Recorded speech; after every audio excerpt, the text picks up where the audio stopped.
Alright, it's time for another one of those self-indulgent videos where the owner talks about the things that he hates about the motorcycle and then doesn't really come up with too much and waxes poetic about how great it is. Well, this is going to be a little different.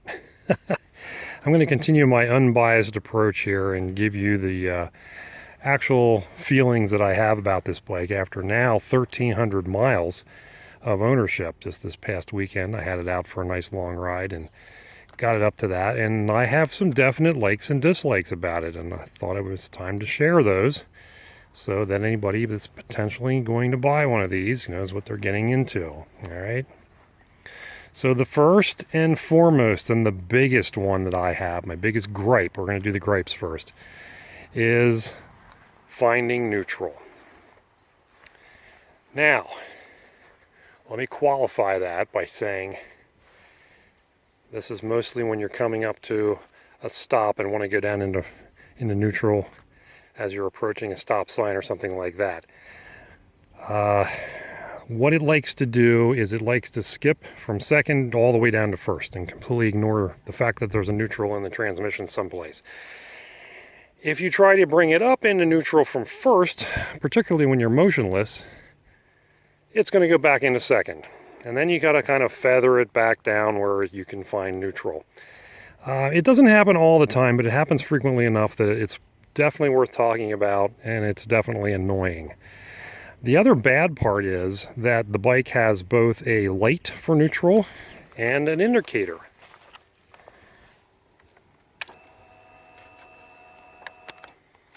As you can see, there's a green neutral N there, as well as this 0, showing you what gear it's in, right? Well, sometimes that light will lie, as will the indicator that says 0. Some guys will tell you that their experience is that the light will lie, but the gear indicator, if it says 0, is actually neutral. I just parked this bike here in the yard, and both items lied to me. So I call this fake neutrals. False neutrals are when you're getting neutrals when you're trying to shift through gears. This is a fake neutral because it says it's in neutral and it's not. Okay? So that is my biggest complaint about this bike. Now, is there adjustment that could be done perhaps to this to get rid of that problem? I don't know. It might be something I mentioned should the bike ever go to the dealer for some kind of service work. My dealership is over an hour away, and it's at a Harley-Davidson dealership, and the reviews are not particularly good. So I'm not in any eager hurry to get there. But maybe they could do something with it. I don't know. It's annoying. It's not really a problem. Sometimes if you come up and you think you're in neutral and you let the clutch out too quickly, it will stall because it's still in gear. So I've learned to try to leave the clutch lever out very slowly so I can be sure that I'm in neutral, but it doesn't always work. I sometimes forget. Of course, there's an airplane flying overhead while I'm trying to do this. Anyhow, number 2 on my list is removing the gas tank, which isn't necessarily difficult. It's only a couple of bolts. If you look in my my little short service review video, I kind of explain what all you have to take apart on this. But there's one item that's a real bastard to get off, and that's the one fuel line that has a little spring clamp on it that's on this side, and it's up in here somewhere. It's just miserable to access. You got to get in there with some pliers or something to squeeze the little clip, the little clamp thing, and then get it down off the hose and then pull the hose off. It's a simple process, but the access to it is so difficult. It would have been much nicer if they would have put a quick disconnect on there like they have for the main fuel line. My number 3 complaint is the lack of a center stand. Now, you will notice mine has a center stand. Thanks to eBay and various sellers in India, I was able to get one of these shipped to me for about $80. So it's not an expensive proposition. It's not terribly hard to put on. The average guy can certainly do it, although these springs can be a little trying. You just need a really long lever of some sort, like like a long pry bar or super long screwdriver, and you can get them on. Why they chose not to put it on this bike, I don't know. I guess they were trying to decontent it to keep the cost down. But not having a center stand is a real pain in the butt, particularly when you go to change the oil. Because when it's on the side stand, and you take the oil filter cover off and go to pull the filter out, everything's on an angle, and the oil will run out, drip down onto the skid plate, and then run across the skid plate and drip off the other side onto your floor. It's just irritating. If you have it on the center stand, you're not going to have that problem. My number 4 item, and we're going in decreasing irritant levels, is the tripper. I don't find it particularly useful when it did work. More about that in a second. Turn-by-turn navigation, I mean, it's okay. I prefer to have a map I can look at. As I said in the little short video I did about the tripper, my complaining about that was that you still have to have your phone on, and it uses a lot of juice and drains your phone, and you have to have your phone plugged in. So if you have your phone plugged in, you might as well just put it on a ram mount or a quad lock and go by that instead. Further irritation for me with the tripper is that mine seems to be non-functional now. I don't know if it needs a software upgrade or what, but it is in a constant state of confusion from the time you set it. It does not recognize where you are. It goes into compass spinning mode, which means it's trying to figure out what you want to do next, and then eventually it just decides it's had enough and disconnects, and then it won't reconnect again, even if you stop and start the bike again. So the tripper, colossal waste of time, money, effort. I'll probably try to get this fixed if it ever sees the dealership, but for now, it's just a nice clock. Alright, number 5 is the fuel readout. And again, this is now we're getting down into kind of nitpicking stage where I'm just kind of revealing annoyances, but nothing that's really that bad. The gas gauge on this thing will kind of linger on the upper half of the scale for quite a while, and then once it gets to about half, then it starts to go down pretty quickly. It gets into this bottom zone where the red is, and then it starts to go blinky and go into your odometer changes to F trip, which is for fuel, and basically it's showing you the miles on your remaining fuel or something. It's annoying because once it starts doing that, trip F, you can't stay out of it. You can click through to the odometer or one of your trips, but you can't leave it there. It keeps reverting back to trip F, which I don't like. Not necessarily bad, and it seems to go and indicate you're running out of fuel way early, so you can kind of use your trip functions to actually figure out when you're getting really low on fuel, but it could work better is basically what I'm trying to say. Number 6 is going to be the engine rattle, and this is something that I can't really show you, unfortunately, because it seems to be loudest when the bike's in motion. The engine sounds like it's got a rattly timing chain or something like that, and changes with engine speed.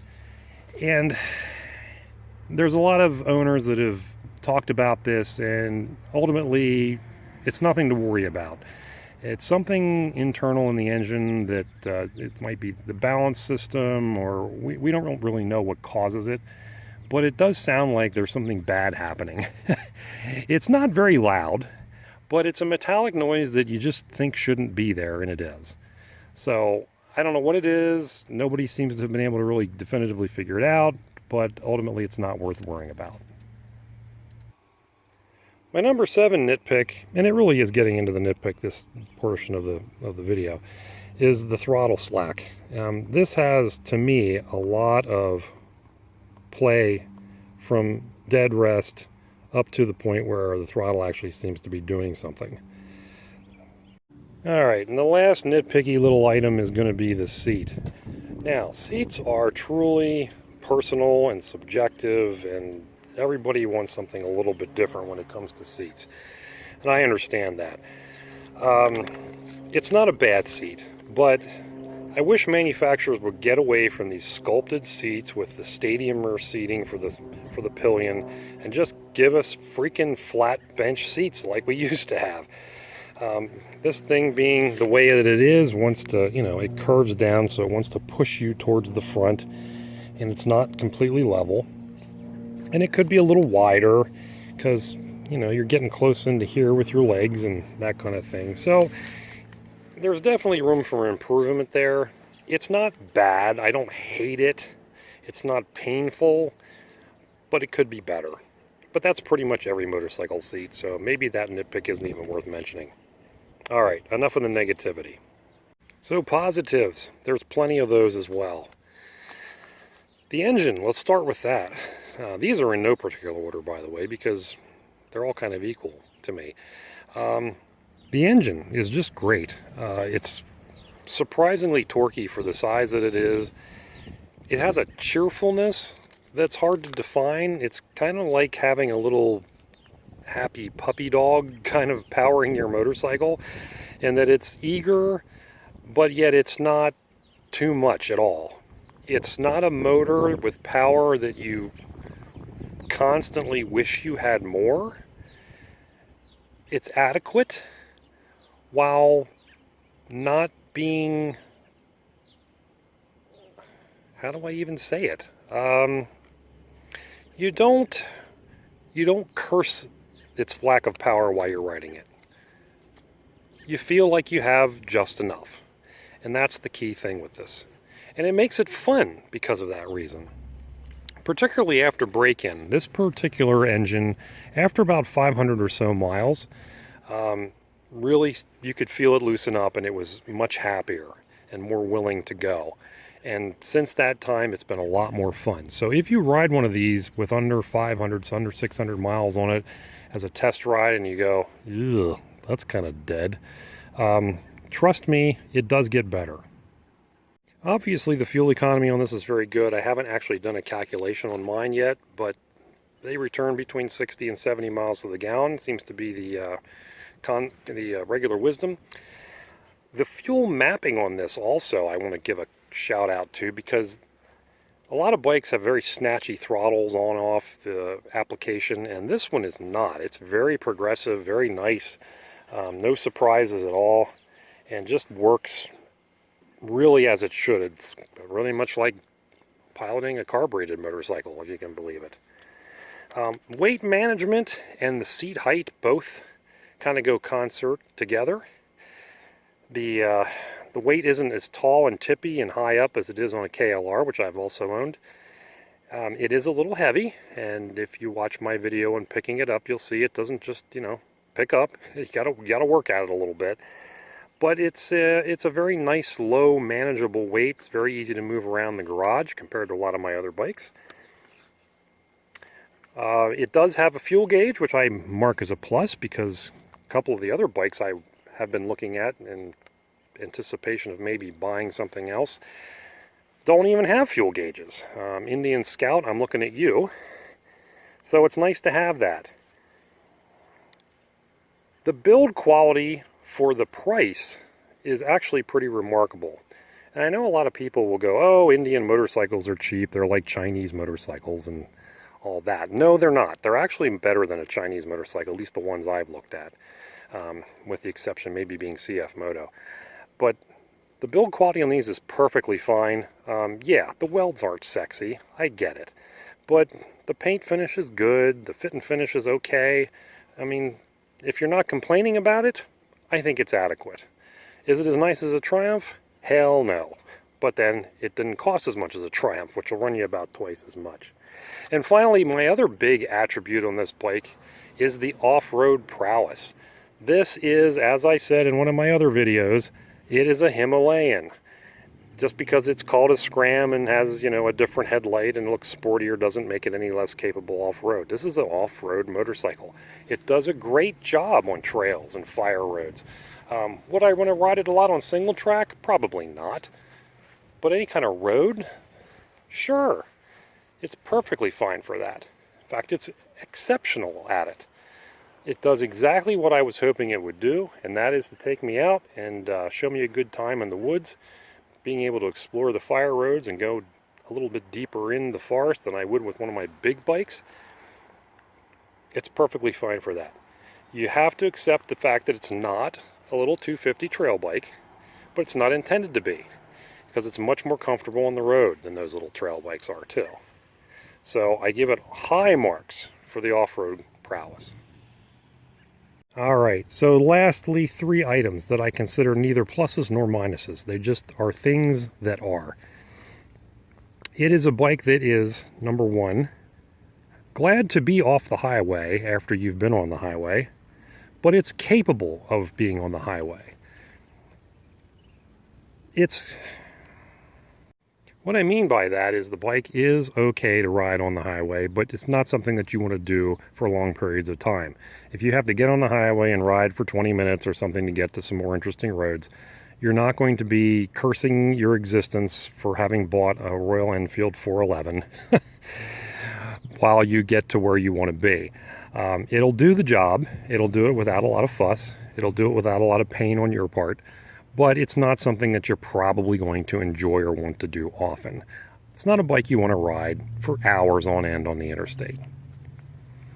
The service intervals. A lot's been made of the service intervals. You have to do the valve adjustment every 3,000 miles when you do the oil change and things like that. It's not that big of a deal. Royal Enfield makes the servicing pretty easy, if we're being honest. The gas tank is a little fiddly to get on and off, as I mentioned. And access to the intake valve is not the best. But really, once you get used to it, it only takes a few minutes to do. It's not a big deal. You don't need to go to the dealership and pay the extortion prices to have them do it. You can do it yourself. And lastly, the brakes. They're neither outstanding nor as terrible as a lot of the reviewers would have you believe. Wooden feeling? I don't even think they're that. I don't know what's maybe up with my bike, if the pads were bedded in properly or something, but I think the brakes on this thing are actually very good. So, again, neither outstanding nor a detriment, just competent brakes.